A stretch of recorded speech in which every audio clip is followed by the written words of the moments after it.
दामनजोड़ी नालको पाखे रोचे आमर ये रेड मड पंड आश पंड देखो ये तो सुंदर देखा जाउची किंतु यार परिणाम आज्ञा खूब भयावह। आम या विषय यदि जाना ताहले हृदकंपन हम का देख ये मझिरे आमर लाल देखा पहाड़ देख सबुज सुंदर ये आमर पानी धारा बही जाइए तार सेपटा आम देखुचे दुई पट धड़ा अच्छी मझिरे नाली भिडियो जूम कर देखी देखो केते सुंदर देखा तेणु नालीटा नाली रंगर गोटे पुष्करणी ये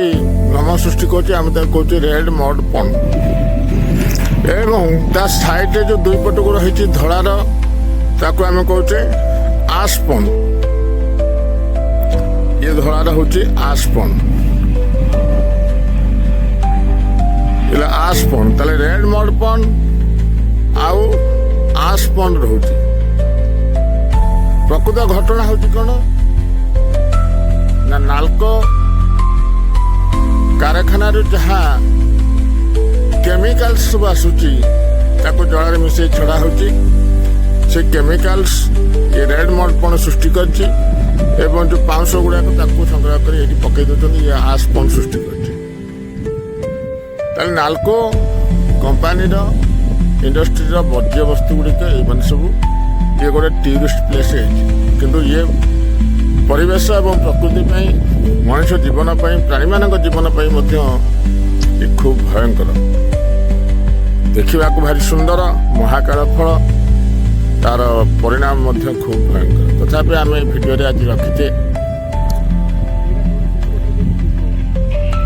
प्राकृतिक दृश्य राज्य परिपूर्ण कारखाना बाहर धुआं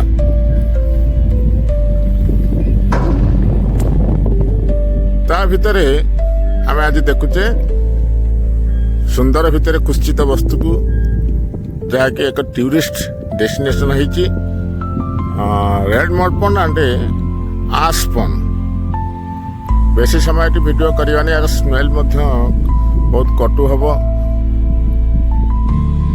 जहाँ भी हो जेहेतु यह एक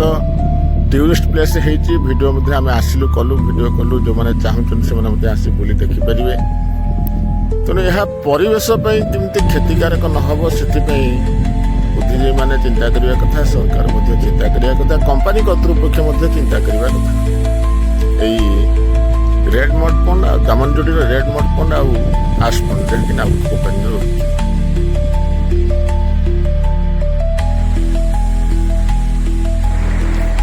आगे जो धुआं बाहर ये हूँ नालकोर कंपानी देख केते बड़ एरिया नालकोर कंपानी कारखाना जो बक्साइट रहा मांगानीज बक्साइट रोचे प्रक्रियाकरण कर जो केमिकल्स एवं जो वर्ज्य वस्तु सब बाकी बाहर सब पानी से द्वारा पठे दौरान सेगुड़ा सब आसिक जमा हो आश पंड आउ रेड मड पंड भाव एवं ये जी पानी छाड़ी से देखते विराट नईर भ्रम सृष्टि कर प्रकृत में ये नई नुह से कंपानी छाड़ी पानी आम पचारू से कहले ये कंपानी छाड़ी पानी गुड़ाक नईर भ्रम सृष्टि कर देखो रेड मड पंड आउ आश पंड ये पुणी टूरिस्ट डेस्टिनेशन होती आम सब विषय जाना दरकार एवं समस्ते सचेतन हो प्रकृति और परिवेश को रक्षा करवा प्रकृति परिष्कार रही परिवेश परिष्कार रही आम भलरे जीवन यापन करवा।